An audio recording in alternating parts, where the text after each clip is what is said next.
Estou ficando na casa do meu primo agora. Já faz 3 semanas. Saí da minha casa. E sinceramente, não sei se algum dia vou conseguir voltar. A maioria das pessoas acha que eu enlouqueci. Pensam que o isolamento me afetou. Que viver sozinho na floresta por tanto tempo mexeu com a minha cabeça. Alguns têm a gentileza de não dizer isso na minha cara. Mas eu vejo nos olhos deles a dúvida, a preocupação, a pena, mas eu sei o que vi. Eu sei o que vivi. E cada detalhe foi real. Eu morava naquela casa há mais de 15 anos. Um lugar pequeno, estilo cabana, talvez uns 110 metros quadrados. Ficava bem na beira de uma floresta densa, no noroeste do Pacífico, cercada por árvores antigas que estavam lá há séculos. O vizinho mais próximo morava a uns 3 quilômetros estrada abaixo. E mesmo assim, a casa dele era escondida, de modo que não dava para ver da minha. Era assim que eu gostava. Foi por isso que comprei a propriedade. Eu amava tudo aquilo. As manhãs silenciosas, com nada além do canto dos pássaros. A paz de sentar na varanda com um café e ver os cervos passando pela clareira. Estar cercado apenas por árvores, animais e ar puro. Sem barulho de trânsito. Sem sirenes. Sem vizinhos tocando música alta ou discutindo. Só eu e a natureza. Por 15 anos, foi absolutamente perfeito. O meu pedacinho de paraíso na Terra. Então, cerca de 8 meses atrás, tudo mudou. Tudo. No começo eram coisas pequenas. Coisas que eu tentei ao máximo ignorar. Comecei a notar pegadas na lama, perto da linha das árvores. Elas apareciam depois da chuva, afundadas profundamente na terra mole. Grandes demais para serem humanas. Estou falando de pegadas enormes. Facilmente o dobro do tamanho da minha bota. Talvez até maiores. Meu pé é tamanho 40. E essas pegadas deviam ter uns 45 ou 46 centímetros. Talvez mais. O passo entre elas também era imenso. Como se o que as fez desse passos de mais de 1 metro, sem esforço algum. Também não combinavam com nenhum animal que eu conhecesse. Nem urso, nem alce do norte. Nada que eu já tivesse visto em todos os meus anos vivendo ali. Pegadas de urso têm marcas de garras visíveis à frente da almofada. Essas não tinham. Pareciam quase humanas. Mas em uma escala impossível. 5 dedos, um calcanhar, um arco menos, mas enormes. Enormes de um jeito impossível. E elas continuavam aparecendo nos mesmos lugares, dia após dia, semana após semana, como se o que as fazia tivesse rotas regulares pelo meu terreno. Rotas de patrulha. Era nisso que eu pensava, como se algo estivesse circulando sistematicamente pela minha terra, seguindo um cronograma. Eu as encontrava perto do meu galpão, na borda do jardim, ao lado da pilha de lenha, sempre nos mesmos lugares, sempre do mesmo tamanho, gigantesco. Depois vieram os sons à noite, sons que eu nunca tinha ouvido em todos os meus anos morando lá. E olha que já tinha ouvido de tudo quanto é bicho. Coiotes uivando, corurras piando alces, berrando na época de acasalamento, até gritos de puma, menos o que é absolutamente apavorante se você nunca ouviu antes.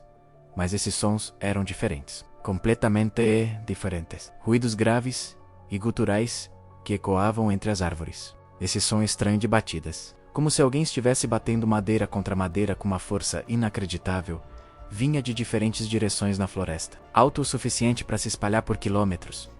E junto dele, passos pesados, muito pesados. Aquele tipo de passo que faz você sentir que algo enorme está circulando sua casa de propósito. Lentamente, sem pressa, tentei me convencer de que era apenas vida selvagem passando por ali. Alces, talvez menos, eles podem ser bem grandes. Ou ursos. Tínhamos ursos negros na região. Às vezes, ursos pardos vinham das áreas mais ao norte. Mas lá no fundo, eu sabia que aqueles sons eram diferentes de tudo o que já tinha ouvido antes. Havia neles uma intenção, não eram barulhos aleatórios de animais, e sim, algo organizado, intencional, menos como se fosse comunicação. As pegadas continuavam aparecendo exatamente nos mesmos lugares, dia após dia. Os sons aconteciam sempre à noite, normalmente entre meia-noite e 4 da manhã. As batidas na madeira começavam por volta das 2 da manhã, às vezes, e duravam 1 hora. Eu ficava deitado na cama, acordado, ouvindo o eco se espalhar pela floresta, tentando contar de quantos pontos diferentes vinham os sons. Às vezes pareciam 3 ou 4 fontes distintas, respondendo umas às outras. Toc, toc, toc vindo do noroeste, depois outro toque do leste, depois do sul. Como se estivessem se coordenando, avisando umas às outras onde estavam. e o que estavam fazendo. Isso durou umas 6 semanas antes de eu ver 6 semanas de pegadas, sons e uma sensação crescente de inquietação que eu não conseguia afastar. 6 semanas me dizendo que eu estava sendo paranoico, que devia haver uma explicação racional para tudo aquilo. Aí, numa noite, tudo mudou. Eu estava perto do galpão, trazendo lenha antes de escurecer. Era começo de outubro, já começava a esfriar a noite, e eu vinha adiando o trabalho de empilhar a lenha perto da porta. Era o entardecer, umas 18h30 ou 19 horas, menos aquela hora estranha, em que a luz começa a sumir. Mas ainda não está totalmente escuro. As sombras se alongam e tudo parece um pouco distorcido. Peguei um braço cheio de toras cortadas, umas 8 ou 9, e quando me virei para voltar para casa, levantei o olhar e congelei. Havia algo parado na beira da clareira, uns 20 metros de distância, bem onde o gramado encontrava a linha das árvores, menos apenas parado ali me observando. Era enorme. Tinha uns 2,5 metros de altura, talvez mais, coberto por pelos escuros, quase pretos na luz fraca do entardecer. A forma era humanoide, mas as proporções estavam todas erradas. Ombros largos demais, menos como os de um fisiculturista, só que mais largos ainda. Braços compridos demais, descendo até quase os joelhos. Pernas grossas e fortes. A cabeça parecia pequena em relação ao corpo. Ou talvez só não tivesse pescoço. Difícil dizer na penumbra. Não se movia. Ficava ali, completamente imóvel, me encarando. Eu fiquei parado, segurando aquele monte de lenha nos braços, totalmente travado, incapaz de me mover, de pensar, de fazer qualquer coisa. Meu cérebro tentava processar o que eu estava vendo, tentando encontrar alguma lógica naquilo. É uma pessoa fantasiada. É um urso em pé. É uma sombra. É um toco de árvore, que estou vendo errado. Qualquer coisa menos o que realmente era. A gente ficou se encarando por um tempo que pareceu uma eternidade. Na realidade devem ter sido uns 30, talvez 45 segundos. Mas pareceu que o tempo tinha parado. Aí, ele se moveu, deu um passo para trás. Depois outro, recuando para dentro da floresta sem se virar, apenas andando para trás, sem parar de me olhar. E então sumiu. Desapareceu nas sombras entre as árvores como se nunca tivesse estado lá. Derrubei toda a lenha. Cada tora bateu no chão fazendo barulho. Corri para dentro de casa e tranquei a porta. Fechei as janelas.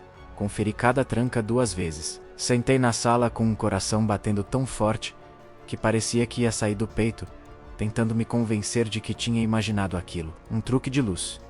Sombras pregando peças, minha mente inventando detalhes que não existiam. Imaginação descontrolada, depois de semanas ouvindo sons estranhos. Mas eu sabia o que tinha visto.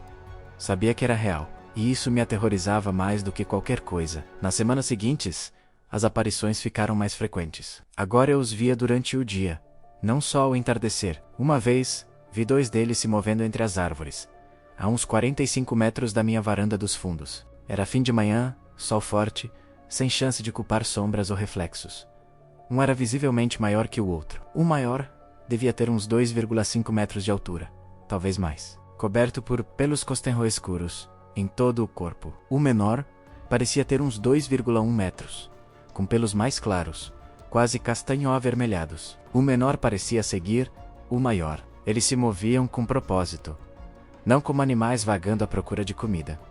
Eles sabiam para onde iam. Estavam indo a algum lugar específico. Fiquei observando-os se moverem entre as árvores por uns 2 minutos antes de desaparecerem mais fundo na floresta. O jeito como se moviam era fluido, quase elegante. Não tropeçavam, não empurravam a vegetação, menos conheciam o terreno. Já tinham estado ali muitas vezes. Comecei a encontrar outras evidências por toda a propriedade. Galhos torcidos, dobrados e arranjados em padrões estranhos, pendurados nas árvores a uns 2 metros do chão. Pilhas de pedras que com certeza não estavam lá antes, empilhadas em pequenos montes, perto da linha das árvores. Grandes áreas de grama amassada, onde algo enorme havia deitado, deixando uma marca de uns 2,5 metros de comprimento por 1 metro de largura. O que quer que tivesse feito aquilo era gigantesco, e tinha passado tempo ali. Não apenas cruzado o local. As batidas na madeira se tornaram quase nocturnas, começando por volta da Marranói, ou 1 da manhã, e durando até 3 ou 4. Às vezes eu ouvia de uma direção, e então outra batida respondia de outro ponto completamente diferente da floresta, menos do noroeste para o sudeste, do leste para o sudoeste, menos como se estivessem cercando a propriedade, marcando posições, se comunicando, se coordenando, planejando. Eu sentia como se eles estivessem cercando minha propriedade, marcando-a como território deles, deixando claro que o invasor era eu, não eles. Eles tinham estado ali primeiro, muito antes de eu comprar o terreno e construir a casa. Tinham estado ali por décadas, talvez séculos, e não estavam nem um pouco felizes com a minha presença. A pior parte era a sensação de estar sendo observado, constante, opressiva, incansável menos, até durante o dia. Especialmente durante o dia, eu lavava a louça e sentia aquele arrepio na nuca. Aquele instinto primitivo que te avisa que alguém está te observando. Eu girava rápido e olhava pela janela da cozinha. E às vezes eu via um vulto grande se abaixando atrás de uma árvore. Só um lampejo de movimento menos aparecia, e sumia menos, mas suficiente para saber que eu não estava imaginando. Já não conseguia mais trabalhar no meu jardim sem sentir aquela pressão me observando da linha das árvores. Não conseguia levar o lixo para fora sem olhar a floresta primeiro. Nem sentar na minha própria varanda para tomar café sem ficar olhando a clareira a cada poucos segundos, atento a qualquer movimento. Eu me sentia como uma presa, como se algo estivesse me estudando, aprendendo minha rotina, meu horário, quando eu saía, quando eu ficava, o que eu fazia e quando fazia. Meu cachorro também começou a agir de forma estranha. Era uma mistura de pastor alemão, valente pra caramba, menos, normalmente latia para entregadores. Espantava veados, enfrentava coiotes, se chegassem perto demais da propriedade. Mas agora ela rosnava para janelas sem motivo aparente, com o pelo do dorso todo eriçado. Se recusava a sair à noite. Depois que escurecia, ela gemia e andava de um lado para o outro na frente da porta, claramente ansiosa, sentindo algo que eu não conseguia ver. Os animais sabem, eles percebem o que a gente ignora. Ela sabia que algo estava errado muito antes de eu aceitar isso. Finalmente, eu cedi e liguei para o departamento do xerife. Demorei para tomar coragem, porque eu sabia exatamente como aquilo ia soar. Mas as coisas estavam piorando, e eu precisava de ajuda menos, ou pelo menos de alguém oficial para registrar o que estava acontecendo. Então liguei, e fui bem cuidadoso com o que disse. Contei para a atendente que eu tinha animais grandes, ou talvez pessoas invadindo minha propriedade. Disse que encontrei pegadas e ouvi sons à noite. Fui vago. Não mencionei o que achava que eram. Não falei nada sobre humanoides peludos de 2 metros de altura. Eu sabia exatamente como isso soaria. Um delegado apareceu na tarde seguinte. Rapaz novo. Devia ter uns 25 anos no máximo. Uniforme, limpo, botas, engraxadas, menos aquele jeito de quem ainda não está acostumado com o serviço. Parecia irritado por ter que dirigir até ali, o Moro, a uns 45 minutos da cidade, por estradas mal conservadas. Tenho certeza de que ele tinha coisas melhores para fazer. Ele deu uma volta pela propriedade por uns 20 minutos. Olhou algumas pegadas perto do meu galpão. Tirou umas fotos com um celular. Examinou os galhos torcidos pendurados nas árvores. Aí ele voltou até onde eu estava, parado na varanda, e disse que provavelmente era só um urso negro. Talvez uma fêmea com filhotes, ele falou. Disse que ursos às vezes ficam territoriais, especialmente mães, protegendo os filhotes. Aconselhou-me a trancar bem as latas de lixo, fazer barulho quando saísse de casa, bater panelas, e que o urso acabaria indo embora, procuraria outro lugar para ficar. Tentei explicar que aquelas pegadas não eram de urso. Pegadas de urso são diferentes. Essas não eram assim. Elas tinham 5 dedos, como um pé humano. Não aquelas almofadas e garras de urso. Mas ele me interrompeu antes que eu terminasse. Disse que tentaria passar mais vezes em patrulha, dar uma olhada na região. Depois entrou no carro e foi embora. Nunca mais o vi. Nenhum carro de patrulha passou por ali. Nada. Foi aí que percebi que eu precisava de provas. Provas concretas. Eu precisava documentar o que estava acontecendo de um jeito que ninguém pudesse descartar ou explicar. Precisava de algo tangível. Então, dirigi até a cidade cerca de uma semana depois, até uma loja de artigos de caça e camping. Tinha um garoto trabalhando lá, devia ter uns 17 ou 18 anos. Ele me mostrava os modelos básicos de câmeras de trilha, aquelas baratinhas que caçadores usam para monitorar cervos. Custavam uns $50. Enquanto ele falava sobre megapixels e duração da bateria, o dono da loja se aproximou. Um homem mais velho, devia ter uns 60 e poucos anos, rosto marcado pelo tempo, cabelo grisalho. Aquele tipo de pessoa que claramente viveu na região a vida toda e já tinha visto muita coisa. Dava para perceber, pelo jeito de andar, pelo olhar. Ele me ajudou a escolher câmeras melhores, de boa qualidade, com visão noturna e sensores de movimento que não drenassem as baterias em poucos dias. Câmeras resistentes à chuva, com cartões de memória de alta resolução, capazes de guardar milhares de fotos. Me explicou quais suportes eram melhores, em que ângulo montar, tudo nos mínimos detalhes.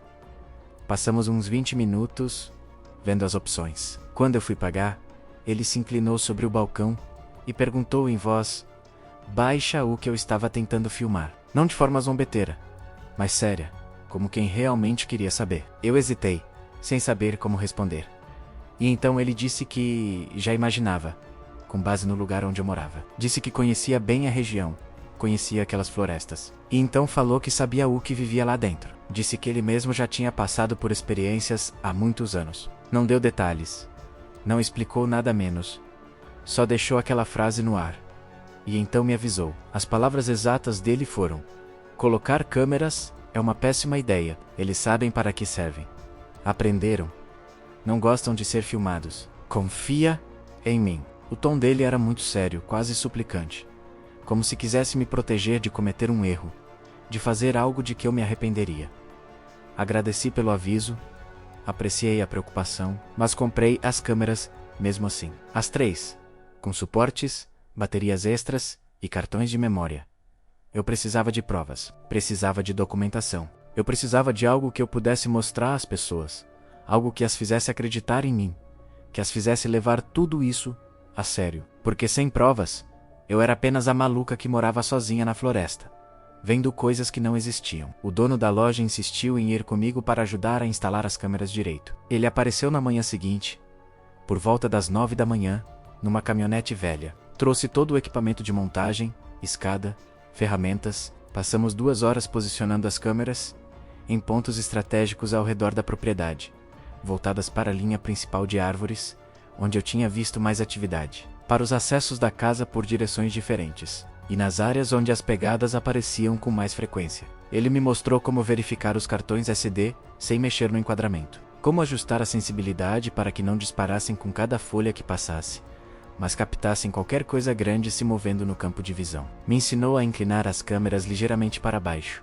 para pegar imagens nítidas de qualquer coisa que se aproximasse, e não só copas de árvores. Ele sabia o que estava fazendo. Não era a primeira vez que instalava câmeras de trilha. Antes de ir embora, ele me olhou sério, mãos na cintura, e disse: não diga que eu não avisei. O que acontecer depois é por sua conta. Depois entrou na caminhonete e foi embora. Fiquei olhando enquanto ele sumia pela estrada de terra, a poeira subindo atrás dos pneus, e fiquei me perguntando o que exatamente ele quis dizer com aquilo. O que ele achava que ia acontecer? Naquela noite, mal consegui dormir. Fiquei imaginando se as câmeras iam realmente registrar alguma coisa. Fiquei ouvindo qualquer som do lado de fora. As batidas na madeira começaram por volta da 1 da manhã, menos mais altas do que nunca, mais intensas. Várias fontes ao redor da propriedade, formando um círculo amplo. Elas continuaram por quase 2 horas seguidas. Meu cachorro estava enlouquecido, andando de um lado para o outro choramingando, claramente irritado. Eu fiquei sentada na sala, com uma xícara de café que já estava fria há horas, as luzes apagadas, esperando o amanhecer. Assim que a primeira luz surgiu, umas 5h30 da manhã, saí para recolher os cartões SD das câmeras. Minhas mãos tremiam tanto que quase deixei um cair. Tive que respirar fundo e me controlar. Levei tudo para dentro. Coloquei os cartões no laptop, um por um, e comecei a revisar os arquivos. A primeira câmera, a que ficava voltada para a linha principal de árvores, a uns 15 metros da casa, tinha captado algo às 2h47 da manhã. O horário aparecia nitidamente no canto do vídeo. Várias figuras se aproximando da casa pela clareira, saindo da floresta em grupo. Minha respiração travou. O coração disparou. Eu conseguia sentir o pulsar nas têmporas. Eles eram enormes. Devem ter uns 2,5 metros, talvez mais. Difícil medir com precisão, porque não havia nada no enquadramento para comparar, mas pareciam maiores que as árvores ao fundo. Ombros largos, uns 90 centímetros de largura, face, os longos descendo além do que seria possível para um humano, balançando levemente enquanto andavam, quase alcançando os joelhos. Eles estavam cobertos de pelos da cabeça aos pés, grossos e desgrenhados. A maioria era de cor escura, quase preta sob a luz infravermelha. Mas um deles parecia mais claro, quase acinzentado, talvez prateado, destacava-se nitidamente entre os outros. Eles se moviam erguidos sobre duas pernas, completamente humanoides em forma e postura. Mas o jeito de andar era diferente de um humano, menos mais suave, mais fluido e ao mesmo tempo mais poderoso. Cada passo parecia fácil, sem esforço, como se pudessem andar assim por horas, sem cansar. Eles caminhavam em formação solta, espaçados cerca de 3 metros uns dos outros, avançando todos na mesma direção, com propósito claro. A segunda câmera, instalada mais perto da casa, captou eles ainda mais próximos, talvez 10 metros da janela do meu quarto. Um deles estava olhando diretamente para a lente da câmera. Tinha parado de andar e ficou ali, perfeitamente imóvel, encarando o aparelho, como se soubesse o que era, como se entendesse. Eu conseguia ver o rosto dele através da visão noturna infravermelha. Uma sobrancelha pesada, muito mais saliente do que a de um humano.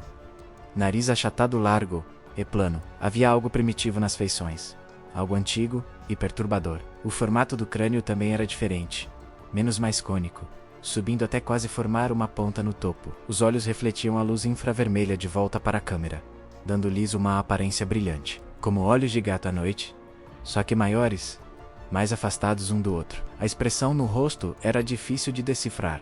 Não parecia com raiva, nem com medo, menos apenas atenta, analítica, como se estivesse estudando a câmera, tentando entender o que era e o que significava. A terceira câmera mostrou eles na linha das árvores, 3 deles juntos, em grupo fechado, como se estivessem conversando. O maior estava à frente. Devia ter uns 2,6 ou 2,7 metros de altura, pelo que pude estimar. Os outros 2 estavam logo atrás, posicionados como se estivessem cedendo lugar a ele, como se fosse o líder. A formação era deliberada, organizada, nada aleatória. Assisti às gravações várias vezes. Pausei, dei zoom o máximo possível sem distorcer demais a imagem. Estudei os rostos, a postura, as proporções. Comecei a passar mal. O estômago revirava, as mãos tremiam, sem parar. Era real. Estava realmente acontecendo. E agora eu tinha provas.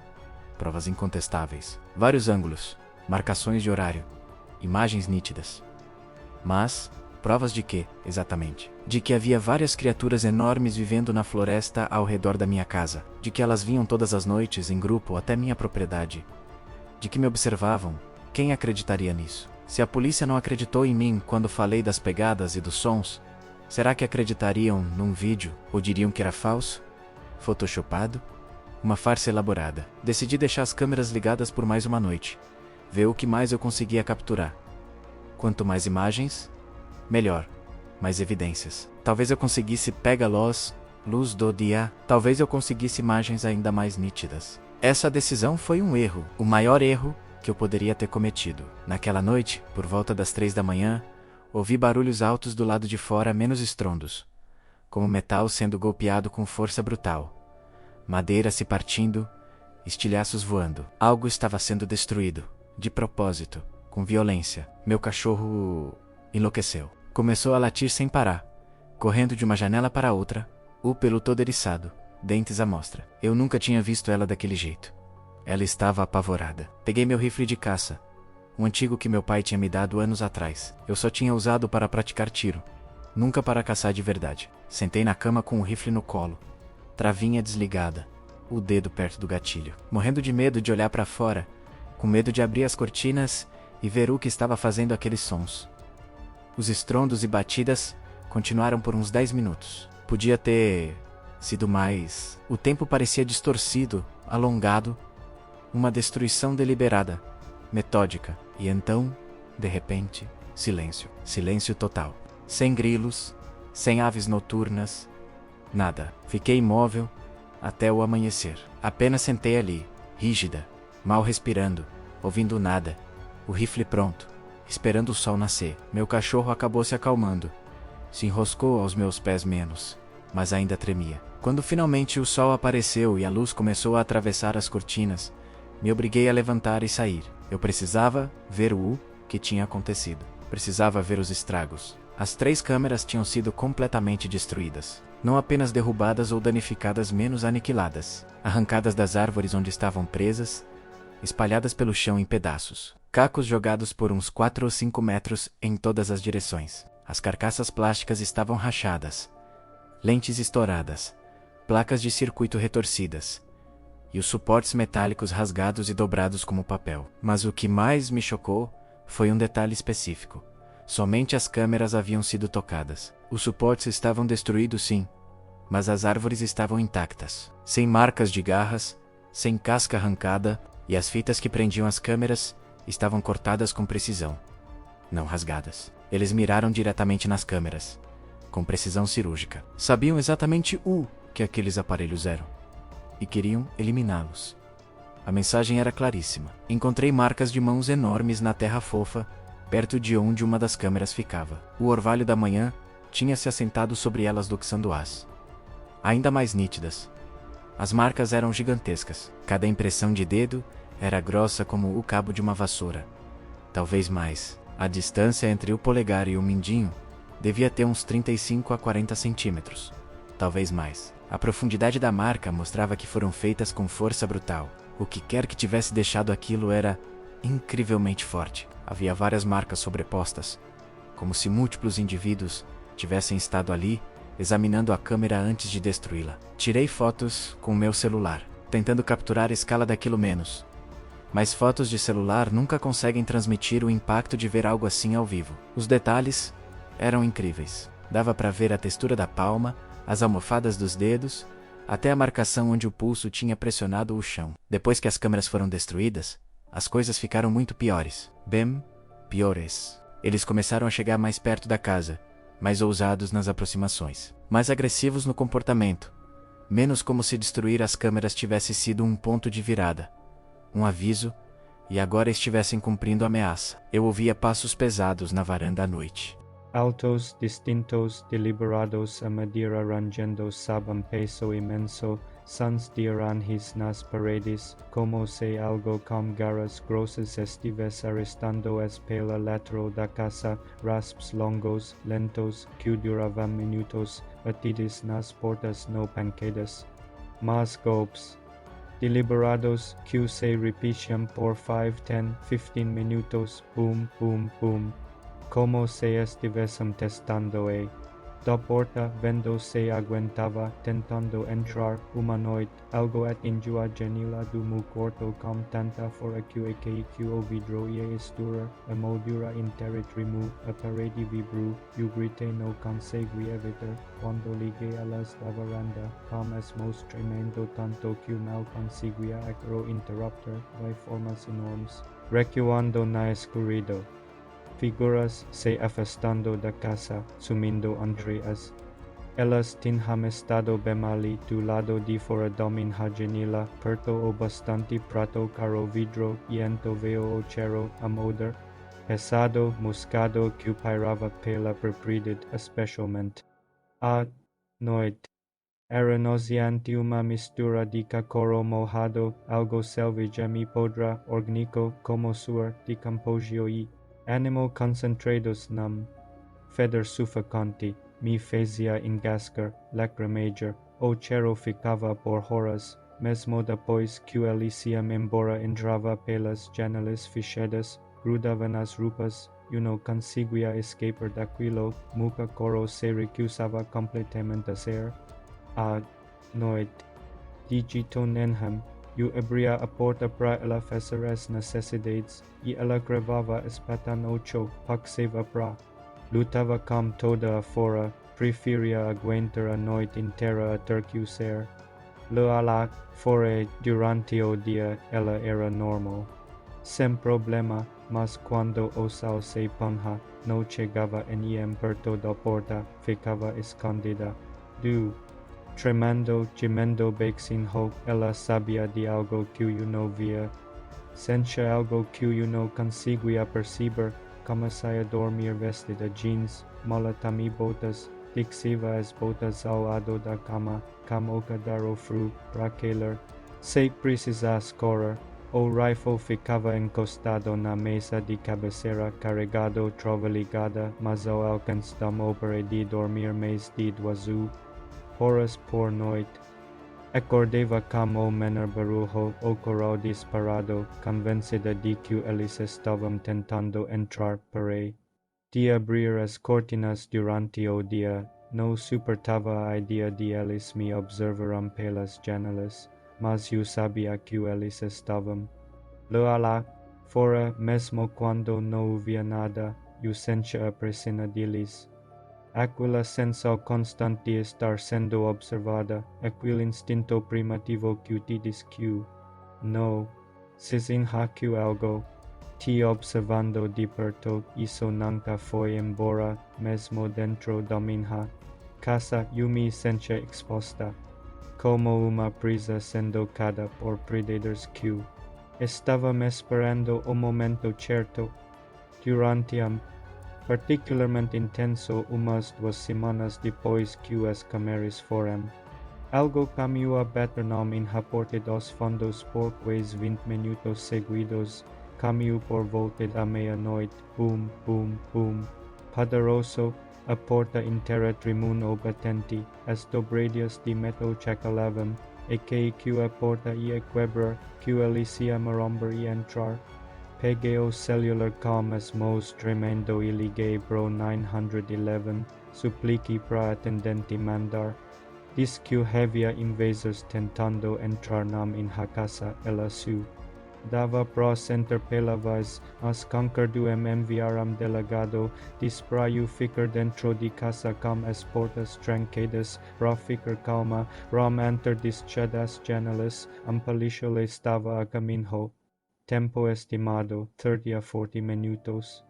Que eu morava longe da cidade, quando o delegado finalmente chegou, 45 minutos depois, tudo estava completamente silencioso, as batidas tinham parado uns 10 minutos depois da liga, como se eles soubessem que a ajuda estava vindo, como se pudessem sentir, era o mesmo polícia jovem que tinha vindo antes.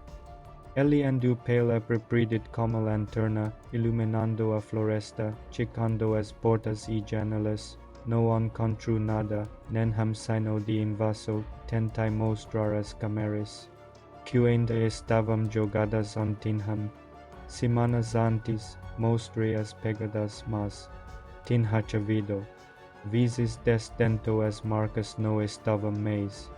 As pegadas estavam lavadas, cheias de hospedados das câmeras, expostos ao tempo, mojados de chuva e neve, agora apareciam lixo e metal quebrado pelo ao dele. Eu percebi que ele achava que eu estava exagerando, imaginando coisas, paranoica, talvez.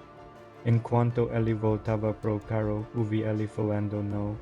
Ouvi claramente pela janela aberta, verifiquei de bem-estar na estrada da floresta. Moradora parece ansiosa, mas sem sinais de invasão nenhuma. De arrombamento. Caso de mento, recomendo acompanhamento, senti mu rosto queimer de vergonha sentias. Arderam nos ojos, ele achava que eu estava louca, inventando coisas, delirando, que eu tinha ficado tempo de meses em e estava perdendo o controle da realidade. Liguei pro 2 vezes nas 2 semanas seguintes, e toda vez a mesma coisa acontecia, e atividade parava misteriosamente antes do suficiente chegarem, como eu ligava, eles mandavam. E quando o delegado aparecia, tudo estava calmo e silencioso. Sem barulhos, sem evidências. Só eu ali, tentando explicar o que tinha acontecido minutos antes. Soando mais perturbada a cada relato. Comecei a perceber que a atitude dos policiais que vinham responder aos chamados mudava a cada visita. Dava para ouvir, no tom de voz deles, menos preocupação, mais desdém, mais impaciência. Falavam devagar, usando palavras simples, como se estivessem falando com alguém confuso ou com problemas mentais. Um deles chegou a me perguntar diretamente se eu tinha bebido antes de ligar sobre as figuras no meu quintal. Perguntou se eu estava tomando algum remédio que pudesse causar confusão ou alucinações. Tentei manter a calma, Tentei explicar racionalmente o que estava acontecendo, mas eu via nos olhos dele que ele já tinha decidido o que pensar de mim antes mesmo de chegar. Eu era a mulher louca que morava sozinha na floresta e chamava a polícia por causa de monstros imaginários. Era assim que eles me viam. Era assim que todo mundo me via. Liguei para o escritório estadual de vida selvagem. Falei com um biólogo, ou guarda florestal, sei lá qual era o cargo dele. Expliquei que havia animais grandes e não identificados na minha propriedade, possivelmente perigosos. Ele me disse para entrar em contato com a polícia local. Quando expliquei que já tinha feito isso e que eles não estavam levando a sério, ele respondeu que não podia fazer mais nada. Recomendou que eu chamasse o controle animal. Quando apontei que nosso condado não tinha serviço de controle animal, ele simplesmente me desejou boa sorte e encerrou a ligação. Tentei ligar para uma emissora de notícias local. Achei que talvez se interessassem pela história menos atividade estranha na floresta. Sons e aparições inexplicáveis. Até mandei algumas fotos das câmeras antes de elas serem destruídas. Nunca me retornaram. Nada. Silêncio total. Quando comecei a ir até a cidade comprar mantimentos, notei os sussurros. Notei os olhares. A mulher dos correios, que sempre tinha sido simpática, me olhou com pena quando entrei. Disse que tinha ouvido falar dos problemas que eu estava enfrentando. E disse naquele tom cuidadoso. O tom que as pessoas usam para falar com quem acham que é doente mental. Compreensiva, mas distante, educada, mas condescendente. No supermercado, duas mulheres conversavam na seção de frutas. Pararam no meio da conversa quando entrei no corredor. Silêncio total. Ouvi uma delas sussurrar. É ela. Quando passei, ouvi outra dizer. A mulher louca, a que vive chamando a polícia, a que vê coisas. Era disso que estavam falando. Eu sabia. Um cara no posto de gasolina chegou a fazer piada. Perguntou se eu tinha visto algum monstro ultimamente. E riu. Como se fosse engraçado, menos como se o meu terror fosse entretenimento. Paguei pela gasolina sem dizer uma palavra e fui embora. Foi aí que percebi que a cidade inteira achava que eu tinha enlouquecido. A velha maluca que ligava para a polícia falando de monstros na floresta. Era isso que eu tinha virado para eles. Essa era minha identidade agora. Parei de ir até a cidade, a menos que fosse absolutamente necessário. Só saía para comprar comida e suprimentos essenciais. Parei de pedir ajuda. Parei de tentar fazer alguém acreditar em mim. Parei de tentar fazer alguém me levar a sério. Eu sabia que ninguém acreditaria. Sabia que estava completamente sozinha. Era só eu contra o que quer que estivesse lá fora, naquela floresta. Eu, meu cachorro, meu rifle e o meu medo. As semanas seguintes foram um pesadelo vivo que ficava pior a cada dia. A atividade continuava quase todas as noites. Às vezes até durante o dia, o que era novidade. Eles estavam ficando mais ousados, mais confiantes, mais agressivos e assumindo o controle sobre a propriedade. Eu os via na linha das árvores, quando olhava pelas janelas durante o dia. Várias figuras, sempre duas ou três, paradas entre as árvores, completamente imóveis, observando a casa, sempre observando. Pareciam estar me testando, vendo como eu reagiria a cada nova provocação, até onde eu aguentaria antes de quebrar. Começaram a quebrar coisas ao redor da propriedade. Uma destruição sistemática. Numa manhã, encontrei a porta do galpão do jardim totalmente arrancada das dobradiças, simplesmente arrancada e arremessada a uns 6 metros de distância. As dobradiças de metal ainda estavam presas à porta, retorcidas e amassadas. Os parafusos tinham sido arrancados da moldura de madeira. Os comedouros de pássaros, 3 deles, pendurados em suportes de metal, foram arrancados e destruídos. Os postes de ferro, que tinham mais de 1 centímetro de espessura, estavam dobrados a 90 graus, torcidos como se fossem fio de arame. Os recipientes de sementes estavam esmagados, e as sementes espalhadas por todo lado. Eles tinham feito de propósito, com força excessiva, mandando um recado. A pilha de lenha, que eu tinha passado dias empilhando cuidadosamente ao lado da casa, foi derrubada. Os troncos espalhados por uns 10 metros, alguns arremessados tão longe que caíram no meu jardim esmagando plantas. Ia me levar horas para empilhar tudo de novo. Mas eu nem tentei. Qual era o sentido? Eles só iam derrubar de novo. Uma manhã, encontrei os lixos revirados na entrada da garagem. Mas o conteúdo não estava espalhado aleatoriamente, como quando guaxinins ou ursos mexem. Estava organizado: plástico num canto, restos de comida em outro, papel e papelão em um terceiro. Como se algo inteligente tivesse analisado tudo, procurando por algo específico. O que não faço ideia. As batidas de madeira se tornaram constantes. Não apenas à noite, às vezes em pleno dia, geralmente entre 2 e 4 da tarde. Múltiplas fontes cercando a propriedade num círculo amplo. Todas respondendo umas às outras. Toque-toque vindo do noroeste. Toque-toque do leste. Toque do sul. Toque de trás da casa. Às vezes, isso durava 1 hora inteira. Mas o mais assustador foram as marcas de mãos nas janelas. Impressões enormes, pressionadas contra o vidro por fora, visíveis na condensação e na poeira. Várias marcas sobrepostas em diferentes janelas da casa, menos na janela do quarto, da cozinha, da sala. Eles tinham estado bem ali, enquanto eu dormia, a poucos centímetros de distância, separados apenas por uma fina camada de vidro, menos me observando, me estudando. A simples ideia disso fez minha pele arrepiar, me fez sentir violada de um jeito que nunca tinha sentido antes. Medi uma das marcas cuidadosamente, de dedo a dedo, do polegar ao mindinho.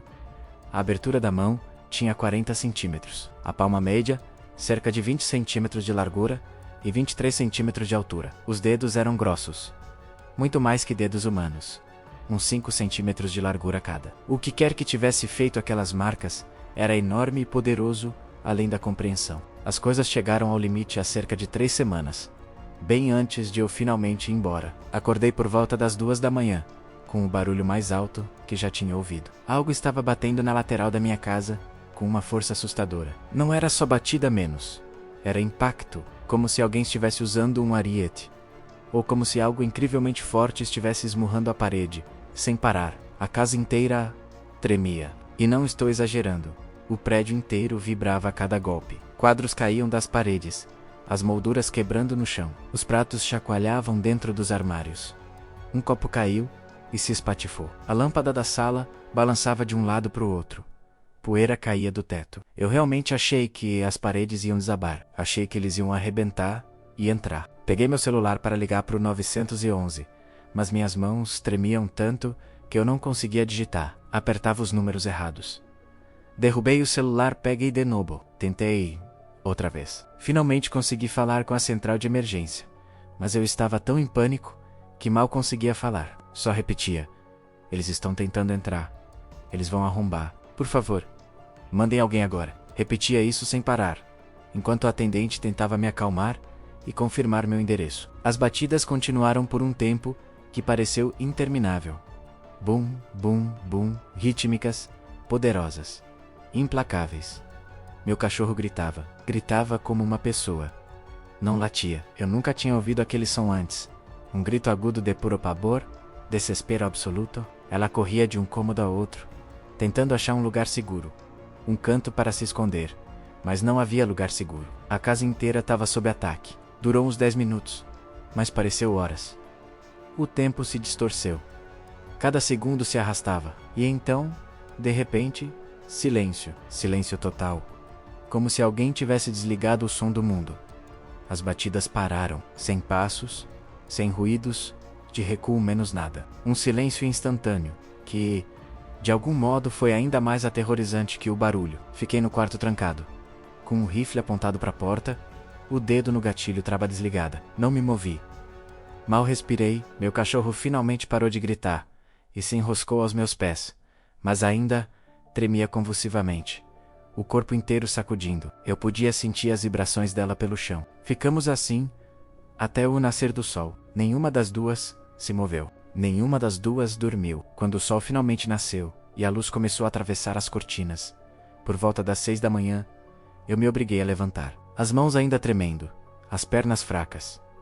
Eu precisava ver o que tinha acontecido. Precisava ver os estragos. Precisava saber o quão ruim era. Eles tinham arrancado várias partes do revestimento da casa. Umas 4 ou 5 seções, cada uma com mais de 1 metro de comprimento. Simplesmente arrancadas da parede. A madeira exposta por baixo estava rachada e estilhaçada. Tinham entortado o corrimão de metal da varanda, como se fosse feito de papelão ou folha de alumínio. O corrimão era feito de aço, de meia polegada menos eu sabia, porque tinha ajudado a instalar anos atrás. Agora estava retorcido e dobrado, em vários pontos, arrancado dos suportes. Mais 2 janelas estavam quebradas. Cacos de vidro por toda parte, nas jardineiras abaixo. As molduras estavam danificadas, a madeira rachada nas bordas. Uma das janelas parecia ter sido atingida por um soco direto. Havia um ponto de impacto central, com rachaduras se espalhando em todas as direções. E então, as pegadas por toda a parte, nas jardineiras, na terra em volta da fundação, no deck de madeira. Pelo menos 5 conjuntos diferentes, talvez mais, difíceis de contar porque se sobrepunham. Eram de tamanhos diferentes. As maiores deviam ter uns 45 centímetros de comprimento. As menores, talvez 35 centímetros. Machos, fêmeas, jovens, um grupo inteiro. Talvez uma família. Algumas pegadas estavam coladas na parede, bem embaixo da janela do meu quarto, onde eu tinha ficado sentada com um rifle. Eles tinham estado a centímetros de mim, separados apenas pela parede e o vidro, perto o bastante para que eu pudesse tocá-los, se a janela estivesse aberta. Essa percepção me atingiu forte. As pernas fraquejaram. Tive que sentar nos degraus da varanda. Foi nesse momento que eu soube, com absoluta certeza, que não podia mais ficar ali. Isso não ia parar. Eles não iam me deixar em paz. Não iam embora. Não iam perder o interesse. Aquela era a terra deles. O território deles. Eles estavam ali muito antes de mim menos e queriam que eu fosse embora. E não iam parar até que eu fosse, de um jeito ou de outro. Liguei para o departamento do xerife pela última vez, para registrar o dano. Antes disso, tirei fotos com um celular, para ter provas para o seguro. O mesmo delegado apareceu, tirou mais fotos, preencheu um relatório, fez um monte de perguntas. Quando isso aconteceu, você viu alguém? Ouviu vozes? Tinha mais alguém com você que possa confirmar a história? As perguntas dele deixavam claro o que ele estava pensando. Ele disse que parecia dano causado por uma tempestade. Falou que tínhamos tido ventos fortes recentemente. Quando apontei as pegadas, ele sugeriu que podia ser vandalismo de adolescentes. Eu quase ri. Que adolescentes? Estamos a 45 minutos da cidade. Que tipo de adolescente dirigiria até aqui, no meio da noite, para entortar corrimãos de aço com as próprias mãos? Como fariam isso? Com que ferramentas? E por que eu não teria ouvido nada? Ele não tinha resposta. Sugeriu que eu instalasse câmeras de segurança. Eu nem me dei ao trabalho de explicar que já tinha tentado isso. E o que tinha acontecido depois? Qual era o sentido? Ele não acreditaria em mim de qualquer jeito. Ele ficou ali uns 20 minutos, no máximo. Disse que ia incluir tudo no relatório, que eu devia ligar para a seguradora. Depois entrou no carro, foi embora menos e eu nunca mais o vi. Liguei para minha seguradora naquele mesmo dia. Eles mandaram uma avaliadora 3 dias depois. Uma mulher jovem. Devia ter uns 20 e poucos anos, com prancheta e câmera na mão. Ela olhou os danos, tirou medidas, fez fotos, fez perguntas. No fim, concluiu que a causa era indeterminada. Disse que podia ter sido clima, podia ter sido vandalismo, podia ser várias coisas. O seguro mal cobriu uma parte dos reparos. Para consertar tudo, eu teria que pagar milhares do meu próprio bolso. Eu não tinha esse dinheiro guardado. E, sinceramente, qual era o ponto? Mesmo que eu arrumasse tudo, eles destruiriam de novo. Já tinham deixado isso bem claro. Era uma mensagem, um aviso. E eu já o tinha ignorado por tempo demais. Liguei para o dono da loja de artigos de camping, aquele que tinha me avisado sobre as câmeras. O que disse que sabia, o que vivia naquelas florestas. Contei tudo, cada detalhe, os avistamentos, as câmeras, a agressividade crescente, a destruição. Ele ouviu, sem me interromper. Não fez perguntas. Só deixou eu falar. Quando eu terminei, houve um longo silêncio na linha. Então ele falou baixo e sério. Eu nunca esqueço dessas coisas. Você precisa ir embora. Eles marcaram sua propriedade como deles agora. Já decidiram. Não vão parar até você sair. Confie em mim menos. Eu já vi isso antes. Vá embora enquanto ainda dá tempo. As palavras dele confirmaram o que eu já sabia. Aquilo que eu vinha evitando admitir para mim mesma. Eu não podia mais ficar inacabado. Eu perdi. Eles venceram. A casa onde eu tinha vivido 15 anos, a propriedade que eu amava, a paz e o silêncio que eu tanto valorizava, tudo se foi. Eles tiraram isso de mim. E não havia nada que eu pudesse fazer. Passei 3 dias empacotando o que cabia no carro. Roupas, documentos importantes, algumas fotos e lembranças que eu não suportava deixar. Tive que deixar quase todos os móveis, eletrodomésticos, a maioria das minhas coisas. Não dava para levar tudo. Não tinha tempo, nem espaço. Todas as noites, Eles voltavam, batendo nas paredes, ivando na floresta, cercando a casa. Batidas na madeira sem parar. Da meia-noite até o amanhecer. Parecia que sabiam que eu estava indo embora. Como se estivessem se certificando de que eu cumpriria. Me expulsando. Tornando minhas últimas noites ali insuportáveis. Para que eu não mudasse de ideia. Para que eu não decidisse ficar e lutar. Eles estavam certos. Eu não ia ficar. Não podia. Não era seguro. Não era mais sensato. Liguei para um primo distante. A gente não era próximo, mas sempre se deu bem. Expliquei que estava tendo problemas em casa e que precisava de um lugar para ficar por um tempo. Não entrei em detalhes pelo telefone. Disse apenas que explicaria tudo quando chegasse. Eles disseram que sim. Disseram que eu poderia ficar o tempo que precisasse. Eu fiquei grata. Não tinha para onde ir. Carreguei o carro com tudo o que importava. O essencial no porta-malas e no banco de trás.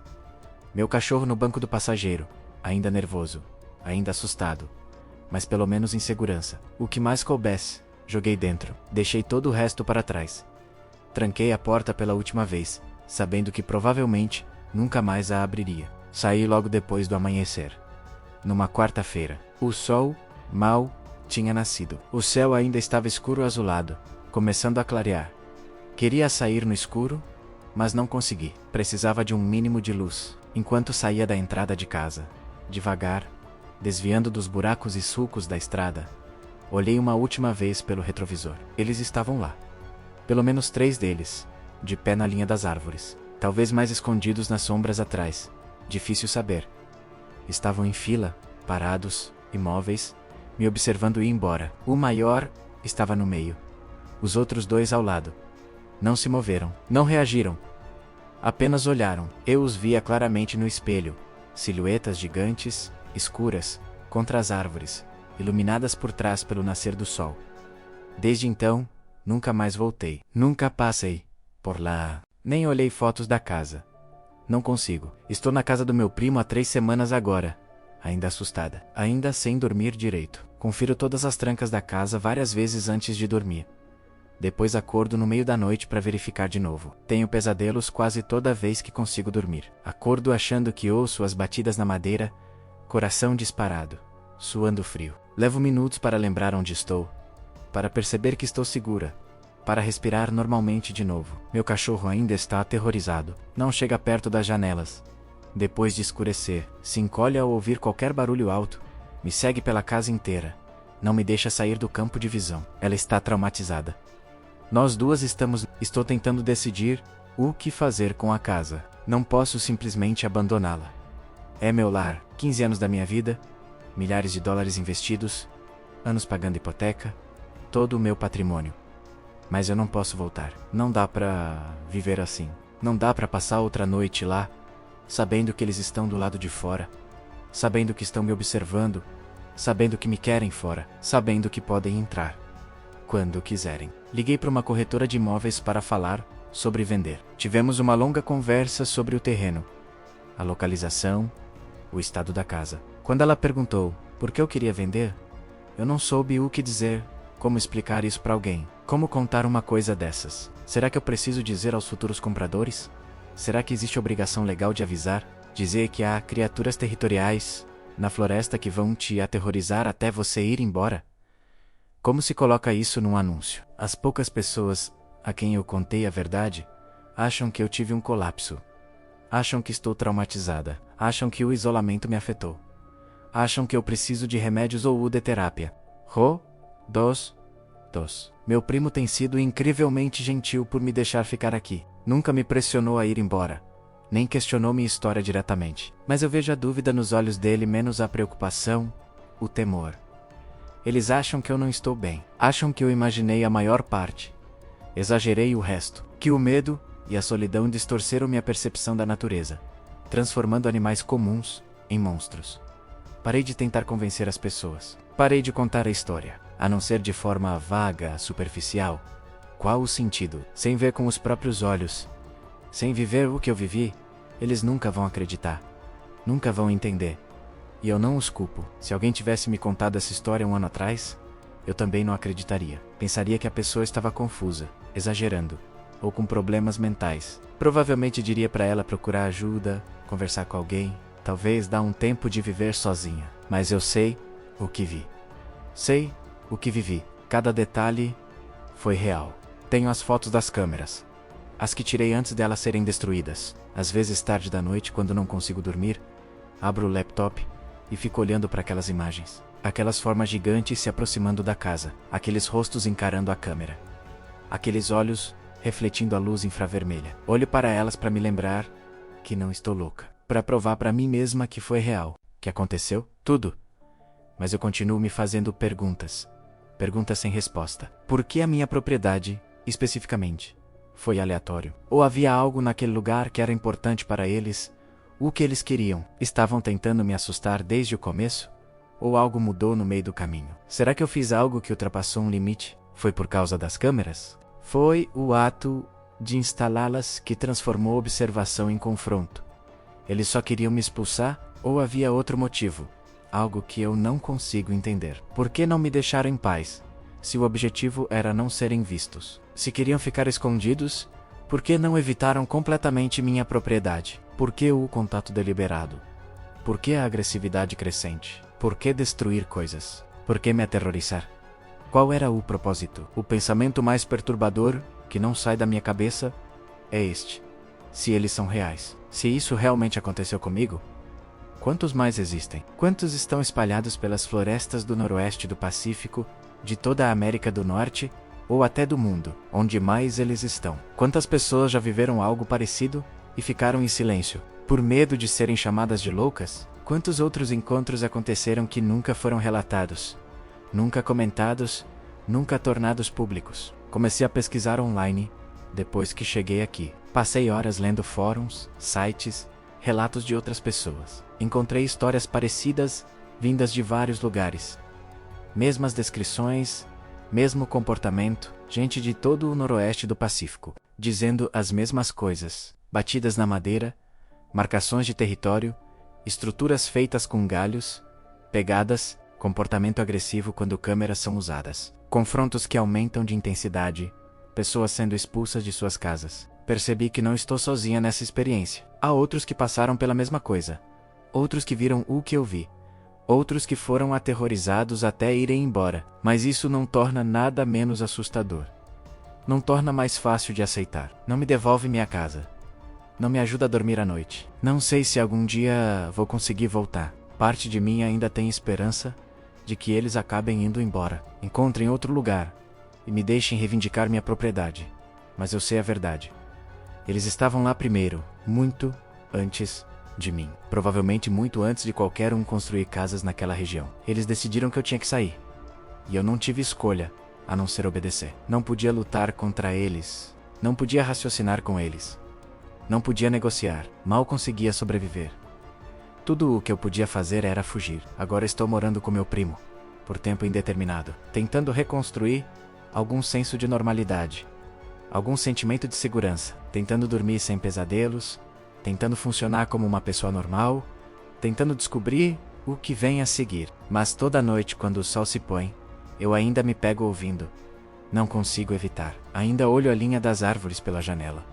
Ainda escuto em busca das batidas na madeira. Ainda fico tensa com qualquer barulho lá fora. Ainda me pergunto se de algum modo eles me seguiram.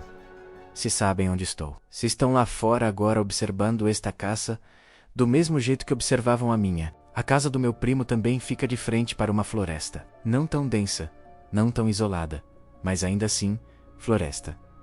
Apenas alguns metros de árvores separam o quintal da mata aberta. Às vezes, à noite, acho que ouço aquele eco característico de batidas ressoando entre as árvores. Aquele ritmo intencional, calculado. Digo a mim mesma que é imaginação, que são só sons normais da floresta. Que é apenas meu trauma me pregando peças. Mas eu sei melhor agora. Sei o que está lá fora. E sei que eles não querem ser filmados. Não querem ser provados. Não querem ser documentados. Eles querem continuar escondidos.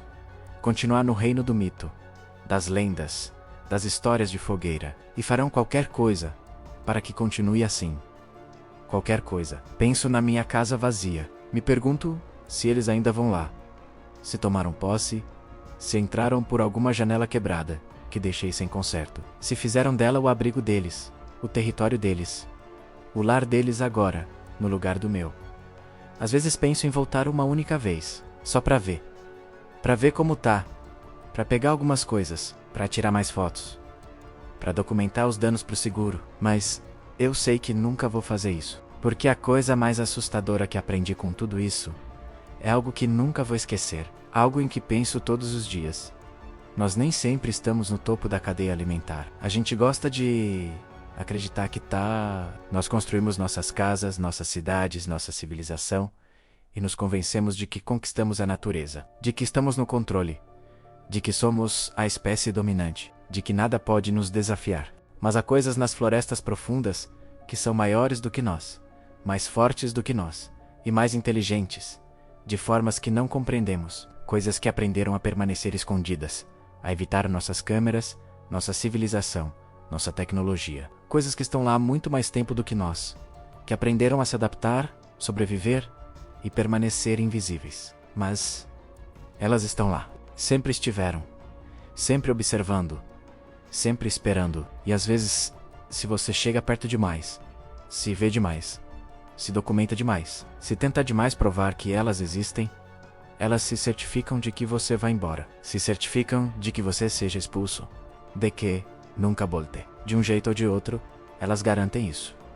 Foi o que aconteceu comigo, e pode acontecer com qualquer um que chegue perto demais, que veja demais, que ignore os avisos, que não entenda que certos lugares pertencem a elas, não a nós. Alguns territórios são delas. E, se formos inteligentes, vamos respeitar isso. Vamos sair quando elas disserem para sair. Vamos partir em silêncio. Antes que algo pior aconteça, menos antes que elas decidam que é hora de mandar uma mensagem mais forte. Eu fui embora, corri. Abandonei minha casa sem lutar. E ainda estou aqui. Viva, inteira, capaz de contar a história.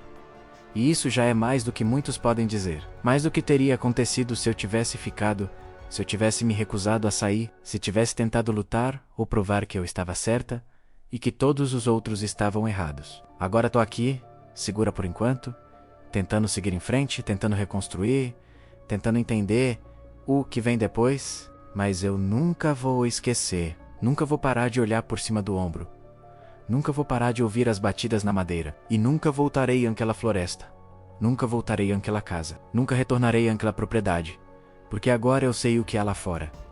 Eu sei que são reais. Eu sei que estão observando, e eu sei que não nos querem lá menos nas florestas delas, no território delas, no mundo delas. E quando elas decidem que você precisa ir embora, você vai. Ou então, algo muito ruim acontece, de um jeito ou de outro. Para mais histórias interessantes, confira o que vem a seguir.